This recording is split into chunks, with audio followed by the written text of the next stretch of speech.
Hello, my dear lovely students. This is teacher Hasib Kabir here. Welcome to my English lessons. Dear learners, in this video, I'm going to focus on spoken basics. প্রিয় শিক্ষার্থী বন্ধুরা, আমাদের আজকের ভিডিওতে আমরা spoken basics নিয়ে আলোচনা করব, অর্থাৎ ইংলিশ ল্যাঙ্গুয়েজের একেবারে বেসিক কিছু স্ট্রাকচার নিয়ে আমরা আজকের ভিডিওতে আলোচনা করব, যে স্ট্রাকচার অ্যাপ্লাই করে আমরা আমাদের মুখের জড়তাকে দূর করব এবং সাবলীলভাবে ইংলিশে কথা বলা চালিয়ে যাব। চলুন তাহলে শুরু করা যাক। আমাদের আজকের স্ট্রাকচারটি হচ্ছে subject plus be verb.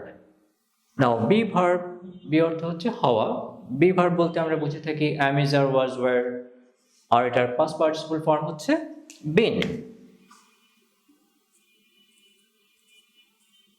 Am, is, are, was, were, আর পাস্ট পার্টিসিপল হচ্ছে বিন। অ্যাম, ইজ, আর হচ্ছে প্রেজেন্ট ফর্ম, was were হচ্ছে past form, আর past participle form হচ্ছে been। তো subject plus be verb এটা হচ্ছে আমাদের আজকের structure. Now subject, what is a subject? Subject কি জিনিস? আমরা জানি একটা বাক্যে যার সম্পর্কে কিছু বলা হয় সেটাই হচ্ছে সাবজেক্ট। সেন্টেন্সের মধ্যে যার সম্পর্কে কিছু বলা হয় সেটাই হচ্ছে সাবজেক্ট। যেমন রাহাত স্পিক্স ইংলিশ ওয়েল, এই যে বাক্যটা লেখা হয়েছে দেখুন, রাহাত ইংলিশে ভালো কথা বলে। তো এখন এই যে স্পিক্স ইংলিশ ওয়েল, ইংলিশে ভালো কথা বলে, এই কথাটা কার সম্পর্কে বলা হচ্ছে? রাহাতের সম্পর্কে। তাহলে কোনো সেন্টেন্সের মধ্যে যার সম্পর্কে কিছু বলা হয় সেটাই হচ্ছে সাবজেক্ট। এটা ব্যক্তিও হতে পারে, বস্তুও হতে পারে। তাহলে রাহাত স্পিক্স ইংলিশ ওয়েল, এই বাক্যটিতে সাবজেক্ট হচ্ছে রাহাত, আর বাকি যে অংশটা স্পিক্স ইংলিশ ওয়েল, অর্থাৎ রাহাতের সম্পর্কে যা কিছু বলা হলো সেটাই হচ্ছে প্রেডিকেট। ওকে, নাও সাবজেক্ট পার্সন হিসাবে বিভিন্ন রকম হতে পারে। যেমন আই, এটা ফার্স্ট পার্সন, আমি সিঙ্গুলার নাম্বার। ওই হচ্ছে ফার্স্ট পার্সন, এটা হচ্ছে প্লুরাল নাম্বার, বহুবচন। আমরা, ইউ, ইউ দ্বারা আমরা তুমিও বুঝে থাকি, ইউ অর্থ তোমরাও হয়, সেকেন্ড পার্সন। হি হচ্ছে থার্ড পার্সন সিঙ্গুলার নাম্বার, সে। She third person singular number. It third person singular number. They third person কিন্তু plural number. Rahat, my sister, এগুলো সব হচ্ছে থার্ড পার্সন সিঙ্গুলার নাম্বার। তাহলে সাবজেক্ট পার্সন অনুযায়ী বিভিন্ন রূপ ধারণ করে, বিভিন্ন রকম হয়। নাও বি ভার্বের যে রূপগুলো আমরা এখানে দেখতে পাচ্ছি, আই, তার সাথে কি আসবে? অ্যাম, আর এটা পাস্ট ফর্ম হচ্ছে ওয়াজ, আই ওয়াজ, আর ফিউচার টেন্স হচ্ছে শ্যাল বি অথবা উইল বি। ওকে, তাহলে আয়ের সাথে কি আসবে? অ্যাম, আর পাস্ট ফর্মে কি যাবে? ওয়াজ, আই ওয়াজ, আর ফিউচার টেন্স হলে কি হবে? I shall be অথবা I will be। we, first person plural number, we আমরা, আমরার সাথে বি ভার্ব কি হবে? প্রেজেন্ট ফর্মে আর, we are, আর পাস্ট ফর্মে হবে we were, আর ফিউচার ফর্মে হবে we shall be অথবা we will be। Okay, now second person you, তার সাথে বি ভার্ব প্রেজেন্ট ফর্মে কি হবে? you are, পাস্ট ফর্মে হবে you were, আর ফিউচার ফর্মে হবে you will be। Now third person singular নাম্বারের ক্ষেত্রে আমরা দেখতে পাচ্ছি হি, হি এর সাথে বি ভার্বের যে রূপটা আসছে সেটা হলো ইজ, হি ইজ, আর পাস্ট ফর্মে হবে হি ওয়াজ, আর ফিউচার ফর্মে হবে হি উইল বি। অনুরূপভাবে শি এর সাথে একই ঘটনা, she is, she was, she will be. It third person singular number, এটার সাথে বি ভার্বের প্রেজেন্ট ফর্ম হবে ইজ, পাস্ট ফর্ম হবে ওয়াজ, ফিউচার ফর্ম হবে will be. They third person plural number, দের সাথে বি ভার্বের প্রেজেন্ট ফর্মে হবে আর, পাস্ট ফর্মে হবে দে ওয়্যার, আর ফিউচার ফর্মে হবে they will be. Rahat, my sister, এগুলো সব হচ্ছে থার্ড পার্সন সিঙ্গুলার নাম্বার। এগুলোর ক্ষেত্রে বি ভার্বের রূপ কি হবে? প্রেজেন্ট ফর্মে ইজ, পাস্ট ফর্মে হবে ওয়াজ, আর ফিউচার ফর্মে হবে উইল বি। তার মানে দেখতে পাচ্ছি এই যে বি ভার্বের যে বিভিন্ন রূপগুলো, এগুলো সাবজেক্টের পার্সন অনুযায়ী ভিন্ন ভিন্ন হচ্ছে। সাবজেক্টের পার্সন অনুযায়ী বি ভার্বের এই যে বিভিন্ন রূপগুলো সাবজেক্টের পার্সন অনুযায়ী ভিন্ন ভিন্ন রূপ ধারণ করতেছে। তো আমরা এই যে বি ভার্বের বিভিন্ন রূপ, সাবজেক্ট এবং বি ভার্বের এই যে বিভিন্ন রূপ, এই যে বিভিন্ন গঠন, এখন এগুলোর উপর বেস করে আমরা স্পোকেন ইংলিশে প্রশ্ন তৈরি করা শিখব এবং উত্তর দেওয়া শিখব।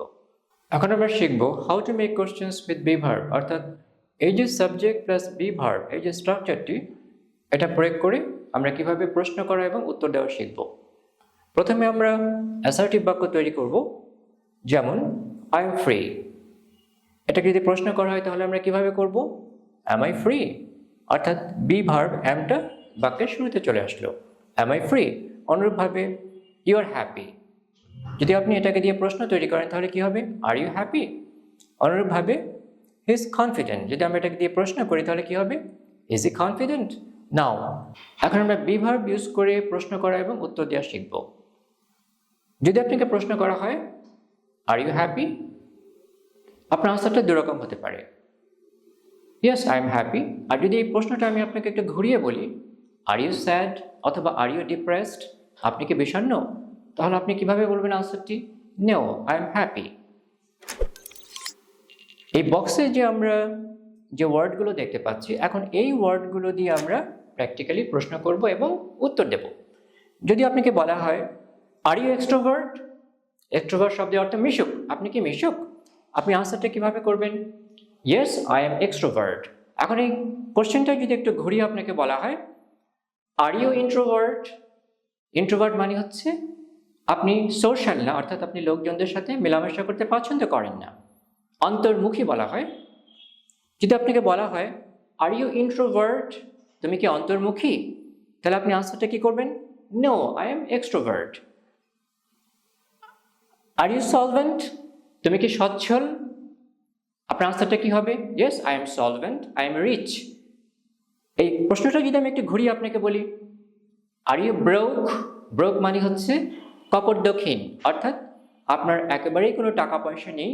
যদি আপনাকে বলা হয় আর ইউ ব্রোক, তুমি কি ব্রোক, অর্থাৎ তুমি কি কপর্দক্ষিণ, তোমার কি কোনো টাকা পয়সা নেই, আপনি আনসারটা কিভাবে করবেন? No I am solvent, no I am rich, no I am affluent. যদি আপনাকে প্রশ্ন করা হয় আর ইউ চেয়ারফুল, আপনি আনসারটা কিভাবে করবেন? Yes I am cheerful. এই প্রশ্নটা যদি একটু ঘুরিয়ে বলা হয় আর ইউ স্যাড অথবা আর ইউ ডিপ্রেসড, তাহলে আপনারটা কি উত্তরটা কিভাবে বলবেন? No I am cheerful. অনুরূপভাবে আর ইউ অপটিমিস্টিক, তুমি কি আশাবাদী, তো আপনার আনসারটা কি হবে? Yes I am optimistic. আর এই প্রশ্নটা যদি একটু ঘুরিয়ে বলা হয় আর ইউ পেসিমিস্টিক, আপনি কি হতাশাবাদী, তখন আপনি আনসারটা কিভাবে করবেন? No I am optimistic. একইভাবে যদি প্রশ্ন করা হয় আর ইউ লেজি, তুমি কি অলস, তো আপনি আনসারটা কিভাবে করবেন? নো আই এম ডিলিজেন্ট, অথবা no I am hard working, আমি পরিশ্রমী। আর ইউ স্যাড, যদি আপনাকে প্রশ্ন করা হয় আপনি কি বলবেন? No I am happy. আর ইউ হাম্বল, আপনার আনসারটা কি হবে? Yes I am humble. অথবা যদি আপনাকে এটাকে একটু ঘুরিয়ে বলা হয় আর ইউ অ্যারোগ্যান্ট, আপনি কি উদ্ধত বা অহংকারী, তাহলে আপনার আনসারটা কিভাবে করবেন? নো আই এম হাম্বল। অনুরূপভাবে যদি আপনাকে প্রশ্ন করা হয় আর ইউ ডাম, অর্থাৎ আর ইউ স্টুপিড, তুমি কি বোকা, আপনি আনসারটা কি করবেন? No I am smart. Are you dumb, আপনার আনসারটা হবে কি? No I am smart. একইভাবে যদি আপনাকে প্রশ্ন করা হয় আর ইউ লেজি, আপনার আনসারটা কি হবে? নো আই এম অ্যাক্টিভ, অথবা no I am hard working. Are you strong, আনসারটা কি হবে? Are you strong? Yes I am strong. অথবা যদি একটু ঘুরিয়ে আপনাকে বলা হয় আর ইউ উইক, তখন আপনি আনসারটা কিভাবে বলবেন? No I am strong. অনুরূপভাবে যদি আপনাকে বলা হয় are you slow, are you slow, তখন আনসারটি আপনি কিভাবে করবেন? No I am fast. Okay. একইভাবে যদি আপনাকে বলা হয় আর ইউ রুড, যদি বলা হয় are you polite, are you polite, আপনি কি বলবেন? Yes I am polite. একটু ঘুরিয়ে যদি আপনাকে বলা হয় আর ইউ রুড, তখন আপনি কি বলবেন? No, I am polite. একইভাবে যদি আপনাকে বলা হয় আর ইউ মিন, মিন অর্থ হচ্ছে নিচ বা নিচু মনের অধিকারী, আর ইউ মিন, তা আপনার আনসারটা কি হবে? No, I am kind. Okay. যদি আপনাকে প্রশ্ন করা হয় আর ইউ ডিসঅনেস্ট, আমরা কিন্তু সবগুলো প্রশ্নে বি ভার্ব দিয়ে করছি। আর ইউ ডিসঅনেস্ট, তা আপনার আনসারটা কি হবে? No, I am honest, I am sincere. যদি আপনাকে প্রশ্ন করা হয় আর ইউ টাইডি, তুমি কি পরিপাটি থাকো? আর ইউ টাইডি, আপনার আনসারটা কি হবে? Yes, I am tidy. আর যদি একটু ঘুরিয়ে আপনাকে বলা হয় আর ইউ মেসি, মেসি অর্থাৎ তুমি কি অগোছালো, আপনি আনসারটা কিভাবে করবেন? No, I am tidy. এইভাবে আমরা বি ভার্ব ব্যবহার করে প্রশ্ন এবং উত্তর একই সাথে চালিয়ে যেতে পারবো। এখন আমরা দেখব কিভাবে বি ভার্ব ব্যবহার করে নাউনের উপর ফোকাস করে প্রশ্ন করতে হয় এবং উত্তর দিতে হয়। লক্ষ্য করুন, the first sentence, I am A builder, আমি একজন builder. What is the meaning of builder? Builder হচ্ছে যারা কোনো ভবন, বিল্ডিং এগুলো তৈরি করে, ওদেরকে বলা হয় বিল্ডার। তো বলা হলো আই এম এ বিল্ডার, আমি একজন বিল্ডার, আমি একজন নির্মাতা। এখন যদি আপনি এটাকে প্রশ্ন করেন তাহলে কি হবে? Am I a builder? Okay, you are a builder, are you a builder? You are a pilot, আপনাকে বলা হলো ইউ আর এ পাইলট। যখন আমি এটাকে দিয়ে প্রশ্ন করবো কি বলবো? Are you a pilot? Next sentence, you are a good cook, যদি প্রশ্ন করে আমি কি বলবো? Are you a good cook? তো এইভাবে আমরা নাউনকে ফোকাস করে বি ভার্ব দিয়ে প্রশ্ন করতে পারবো।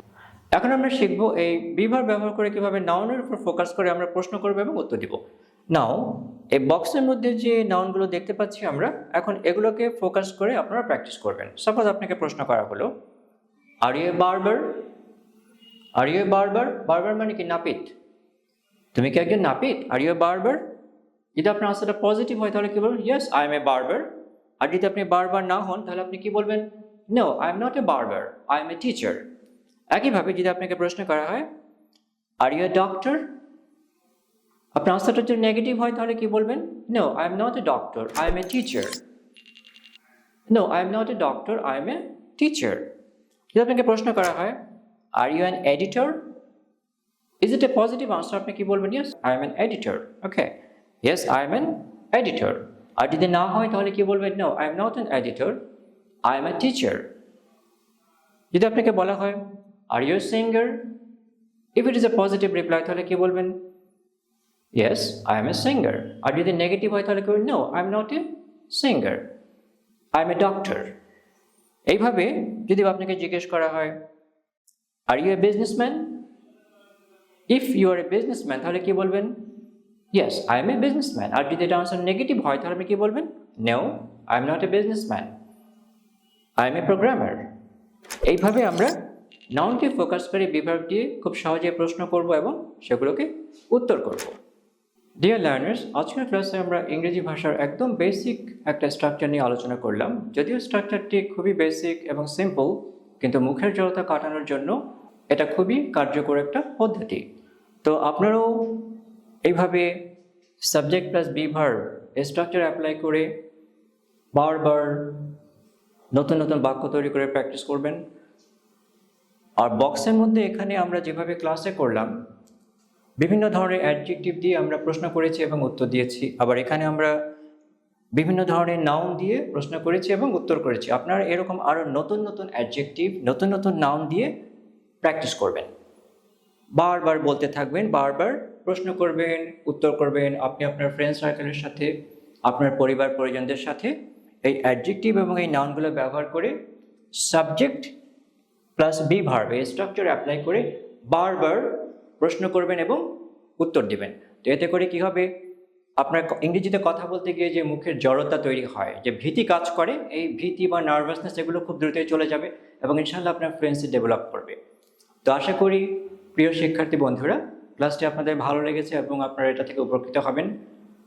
তো আগামী ক্লাসে ইনশাআল্লাহ আবার দেখা হবে, আমাদের সাথেই যুক্ত থাকবেন। Please don't forget to like and subscribe to our channel and share with your friends. See you next time. Allah Hafiz.